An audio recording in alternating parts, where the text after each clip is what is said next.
जिस तरीके से ये डील होती हुई दिखी है, ये बहुत ज्यादा इन लाइन थी with what we were expecting. हम कंटिन्यूअसली बोल भी रहे थे पीटीसी इंडस्ट्री में अभी 17,400 लेवल्स पे चल रहा है। एक बार आपको टॉप आउट होता हुआ दिखेगा 17,900 लेवल्स पे। वो 50 डे मूविंग एवरेज है, उसके ऊपर सरपास करने के बाद आपको 18,700 लेवल्स तक जाता हुआ दिखेगा।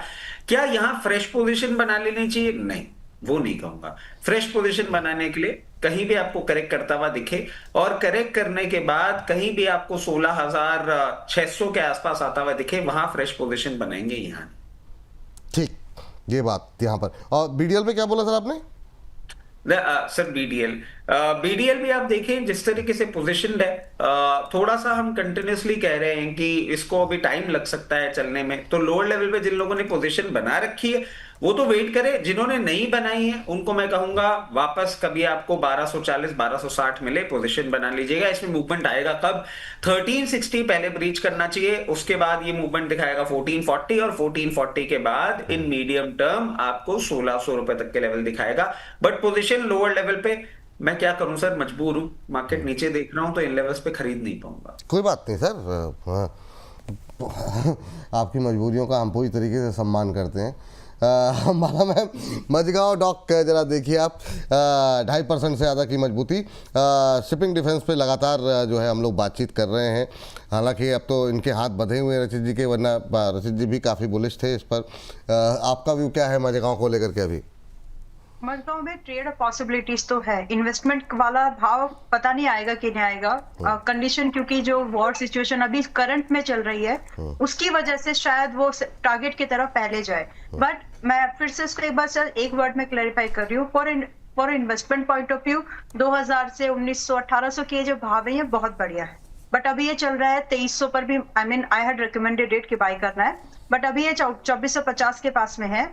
तो भी यहाँ पर अगर आपको सिर्फ ट्रेड करना है तो आप बिल्कुल अटेम्प्ट करिए, ये मौका है। क्योंकि यहाँ से आपको 2650 एक सेकंड टारगेट था, but still now it's first target for you. तो 2650 और 2800 3000 के आसपास के टारगेट दिख सकते हैं। What you got to do, आपको अपना स्टॉप लॉस यहाँ पर जो रिसेंट स्विंग लो बना हुआ है 2100 का वहीं रखिएगा, ताकि आपको ज्यादा लॉस ना देखना पड़े इन केस ये ब्रेकआउट या जो सपोर्ट है ये फेलियर होता है। सो बहुत क्लियर व्यू के साथ अगर आप ट्रेड कर सकते हैं तो ही पैसा लगाओ। अगर इन्वेस्टमेंट के लिए प्लान कर रहे हो और पहले से पोजीशन हो या फ्रेश बाय करना चाह रहे हो तो 2000 से 1800 की रेंज का मैं वेट करूंगी। ट्रेडिंग के लिए we can attempt still at this current price. चलिए ठीक है।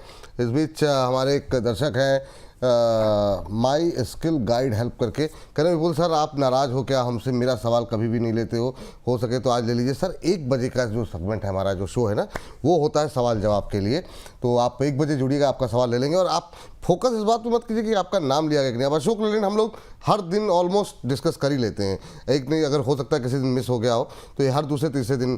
तो अशोक लेलैंड पे सर आपको 1 बजे उत्तर मिल जाएगा। IOC लगातार बात हो रही, कल इतनी डिटेल में बातचीत हुई, तो आपके शेयर पे बात हो रही है वो ज़्यादा महत्वपूर्ण है। आपका नाम हो सकता है ना बोला गया हो।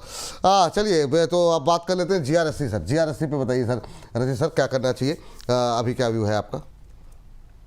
सर देखिए GRSC जिस तरीके से पोजिशन है 2516 रुपए के लेवल पे, ये बार बार सर इन्हीं लेवल्स पे मूव कर रहा है। एक्चुअली बहुत स्ट्रिक्ट रेंज हो गई इसकी 50 डे 200 डे मूविंग एवरेज। तो अभी कंसोलिडेशन कर रहा है, मैं समझता हूँ थोड़ा सा और कंसोलिडेशन करता हुआ आपको देखने को मिल सकता है। 2310 के लेवल्स होंगे बॉटम में और 2760 के होंगे हायर एंड पे। इसी रेंज में अभी ये मूव करता हुआ दिखेगा। इस रेंज के ऊपर जब बियॉन्ड ब्रेकआउट देगा तब आपको हाई लेवल्स देखने को मिलेंगे। इसमें भी क्या एक क्लियर केस बुलिश स्टांस? नहीं, वो नहीं देख पा रहा हूं। अभी रेंज में चलेगा, जैसे रेंज ब्रेकआउट करेगा इसमें मूवमेंट अपसाइड का ये, बट कब आएगा ये अभी कहना थोड़ा मुश्किल है। ये बात यहाँ पर अभी कहना जो है वो थोड़ा सा मुश्किल दिखाई दे रहा है। लेकिन कोचिन शिपयार्ड में करीब, कोचिन शिपयार्ड पे भी आज एक खबर थी कि ये अब जो है फंडों में शामिल होने जा रहा है। सर क्या टिप्पणी जो है रहेगी आपकी? अंबाला मैम आप देखिए जरा कोचिन शिपयार्ड को लेकर क्या व्यू है? इसके बाद टाटा पावर भी एक बार डिस्कस करेंगे। There is a swing trade opportunity. तो पहले टाटा पावर जो स्विंग ट्रेड है वो पहले बता दीजिए। वो तो फास्ट नहीं चलता, ठीक है। टाटा पावर मतलब इसका स्लो है ये ट्रेड स्टॉक। टाटा पावर अभी 382 पर है, तो यहाँ पर हम लोग लॉन्ग पोजीशन ले सकते हैं। डिस्क्लेमर ये है कि डेट बता रही हूँ पहले, 4 फरवरी को 370 पर हम लेकर के हैं, 360-70 पर। इसमें वो टारगेट अभी हिट नहीं हुए हैं और फिर से इसने कंफर्मेशन दी है कि ये अब ऊपर की तरफ जा सकता है, प्राइस स्ट्रक्चर एंड एवरीथिंग जी। सो यहाँ से 382 पर खरीद के कम से कम 405 का पहला टारगेट, 405, 450, 500, शायद मैं ट्रेड आपको पहले भी दे चुकी हूँ। वैसे ये 3 टारगेट के लिए हम इसको होल्ड कर सकते हैं, और अगर हम इसको 380 से 383 इस रेंज में खरीदार बन रहे हैं तो स्टॉप लॉस जो हमको यहाँ मैम 405 पहला टारगेट, दूसरा क्या बोला आपने? 405, 450, 450। अच्छा, तो मतलब जीरो आगे पीछे कर देना है, फिर वो टारगेट दूसरे हो जाएंगे। 405, 450, ठीक, ये 2 टारगेट। जी, स्टॉप लॉस क्या बताया आपने? 340 का मेंटेन करना है। तो 340। फिलहाल 2 ही टारगेट स्विंग के लिए कर रहे हैं, तो 2 ही टारगेट को चेस करो and view is less than 2 months. तो क्योंकि एनर्जी वापस से जब रिवाइव होगी तो इस बार जो नंबर है वो टाटा पावर और अडानी पावर जैसे स्टॉक्स का है। नहीं, जिस तरह का माहौल है मार्केट का नाम है, उसमें एक ही टारगेट आ जाए बहुत बड़ी बात है। तो आप मतलब 2 टारगेट पर्याप्त है। तो 405, 450 ये 2 टारगेट यहाँ पर रखिए आप। यहाँ पे खरीदारी करने की सलाह। टाटा पावर में अच्छा मोमेंटम 2.5% के आसपास की तेजी, और पावर पे जब से हम लोगों ने इधर हाल फिलहाल में पिछले 1 हफ्ते में 10 दिन में जो बातचीत करनी शुरू की, मोमेंटम बनता हुआ दिखाई दे रहा है थोड़ा थोड़ा सही। जो इतनी विपरीत परिस्थितियों में भी यहाँ पर बहुत बुरी पिटाई नहीं हुई है, जैसे बाकी शेयरों में हमने देखा वैसी स्थिति यहाँ पर नहीं आई है। 405, 450 स्टॉप लॉस लगा दीजिए यहाँ पर। 340, 340 रुपये का स्टॉप लॉस के साथ 2.5% की तेजी। टाटा पावर पे रखे नज़र। यस मैम, आपका व्यू जो स्टॉक्स पर, और इसमें जैसे कोई परिवर्तन होगा, तेजी आएगी या स्टॉप लॉस टारगेट में परिवर्तन होगा तो स्क्रीन पर लेके आएंगे। मैम आपका व्यू। जी, कोचिन शिप की बात की थी आपने, अभी 1482 पर है। ट्रेड करने के लिए ही एक व्यू है कि आप इसमें 1370 का स्टॉप लॉस मेंटेन करो। और आज के मार्केट में मैं रिस्क बता रही हूँ, मैं कितना रिस्क लेने की बात कर रही हूँ यहाँ पर आपको परसेंटेज में। मैं यहाँ पर आपको 7% के रिस्क के लगभग बात कर रही हूँ। अगर 7% का रिस्क आप ले सकते हैं तो आपको लिए पॉसिबली 1560 का पहला टारगेट बन सकता है, और दूसरा 1600 के आसपास का दूसरा टारगेट आपके लिए बन सकता है। तो ये 2 टारगेट के लिए कोचिन शिपयार्ड को ट्रेड के लिए अटेम्प्ट किया जा सकता है। चलिए, स्टॉप लॉस जी बता दिया है। हाँ ठीक है। सर, ये जो अपना फेवरेट स्टॉक रहा BL, इसने तो मतलब तमाम बाजार के विपरीत परिस्थितियों को भी बीट करते हुए अच्छा प्रदर्शन रहा है। अभी क्या करना चाहिए सर BL पे? सर देखिए, अच्छा चला है, और अच्छा चलने के बाद अब थोड़ा सा थकना भी इसके लिए लाजमी है। हायर लेवल्स पे कहीं ना कहीं मैं समझ रहा हूं आपको सेलिंग प्रेशर आता हुआ देखने को मिलेगा। अभी फॉर द टाइम बीइंग मैं इसमें भी नहीं देख पा रहा हूं कि ये कोई ब्रेकआउट देगा। जिस तरीके से ये मूव कर रहा है, पहले 464 के लेवल से या 478 के लेवल्स होंगे जहां पे अरेस्ट होता हुआ आपको जरूर दिखेगा, और उसके बाद इसमें भी आपको एक सेलिंग प्रेशर आता हुआ दिखेगा जो कि डायरेक्ट इसको 426 से 432 के रेंज में लेके जाएगा।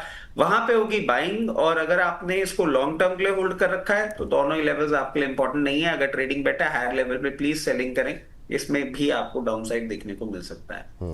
ठीक है, ये बात हो गई BL को लेकर के। और अब बात कर लेते हैं 2 शेयर मैम एक साथ कवर कर लीजिए, HAL और एस्ट्रा माइक्रो।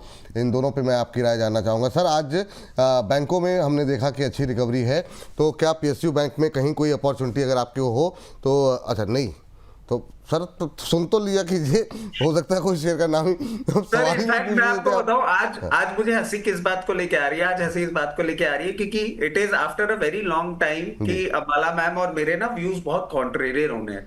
और HDFC बैंक पे मैंने 890 पे जब 770 का लेवल दिया था, 780 का लेवल दिया था, तो एक कमेंट भी आया था अपने चैनल पे, ये गलगोटिया यूनिवर्सिटी एनालिस्ट सुजलॉन का तो फॉल देख नहीं पाया, HDFC को गिराएगा। तो अब क्या करूं सर, LDR रेशियोज डिस्कंफर्ट दे रहे हैं मेरे को। बैंकिंग में बहुत प्रॉब्लम दिख रही है, बहुत ज्यादा प्रॉब्लम दिख रही है बैंकिंग में। अब बिल्कुल लॉन्ग नहीं होना चाहिए। चलिए ठीक मैम, टाइम नहीं है क्योंकि हर्ष आ चुके हैं। और ONGC का लो देख लो एक बार। अच्छा ठीक, मैं देख लेता हूँ मैम। और अभी क्या करना है इन दोनों शेयरों में? जी रचिन जी को बोला। हाँ, इंट्राडे हाई पे ट्रेड करता हुआ। जी, एक और चीज मैं आपको ऐड कर देता हूँ। जी, आज एक्चुअली मॉर्निंग कमेंट्री हो रही थी, और मॉर्निंग कमेंट्री एक प्लेटफॉर्म पे मैंने कहा था अब क्रूड की हालत वो होने वाली है कि OMC में भी मत चले जाना और उसके साथ रिफाइनरीज में भी मत चले जाना, क्योंकि 90 के ऊपर सरकार लगाएगी विंडफॉल, इनको देना पड़ जाएगा टैक्स, और उधर 4 इलेक्शन स्टेट इलेक्शन के कारण ये बढ़ा नहीं पाएंगे दाम, तो क्रूड तो ऊपर जाएगा और दोनों ही साइड जो है उनकी बैंड बजेगी। चलिए ठीक। इस बीच करण रचित सर, आपके अंडर नेगेटिविटी का लेवल बहुत हाई होता जा रहा है। हिजबुल्ला हेयर कट करवा रहा है, पता नहीं कुछ लिख रहे हैं मुझे। अच्छा, कुछ लोग ऐसे होते हैं थोड़ा सा 11 से मार्च से 18 अप्रैल तक बुल रन चालू होगा। चलिए, वो जो एस्ट्रोलॉजी वाले भी आ गए। मतलब मैम समय नहीं है मैम, 24 हो गए। HCL का 3,500 का मैं वेट कर रही हूँ, शिद्दत से कर रही हूँ। आ जाएगा तो बहुत बढ़िया भाव है। अभी 3,050-60 पर चल रहा है, मैं 3,950-60 पर चल रहा है। थोड़े दिन वेट एंड वॉच करते हैं, लेट्स सी कि 3,500 आता है या नहीं। अदरवाइज इसमें बाइंग अपॉर्चुनिटी अगर आपको ढूंढनी है, एक बुलिश मोमेंटम ट्रेड करना है तो 4200 के ऊपर करना। बट लाइकली है कि आपको ये एक बार 3,500 मिले तो छोड़ना मत, ये याद जरूर रखिए। ठीक। एस्ट्रा माइक्रो अभी जी, एस्ट्रा माइक्रो अभी 1032 पर है and it's a buy and hold actually. तो आप इसको करंट प्राइस पर बाय करके लगभग 1080 टारगेट के लिए चेस कर सकते हैं। इट्स लाइक 2 हफ्ते का टारगेट है ये। बट अगर आप इसमें इन्वेस्टमेंट प्लान कर रहे हो कुछ ऐसे डिफेंस स्टॉक्स में जहां पर थोड़ी सी सस्टेनेबल मूवमेंट मिले, उसमें ये आता है। तो वहां पर आपके लिए लगभग 1200 का टारगेट आप राउंड फिगर आप एक्सपेक्ट कर सकते हैं। Where in your stop loss in all the cases, be it swing trade या फिर आप शॉर्ट टर्म इन्वेस्टमेंट जो भी आप प्लान कर रहे हो, स्टॉप लॉस अपना 910 से नीचे मत रखिए।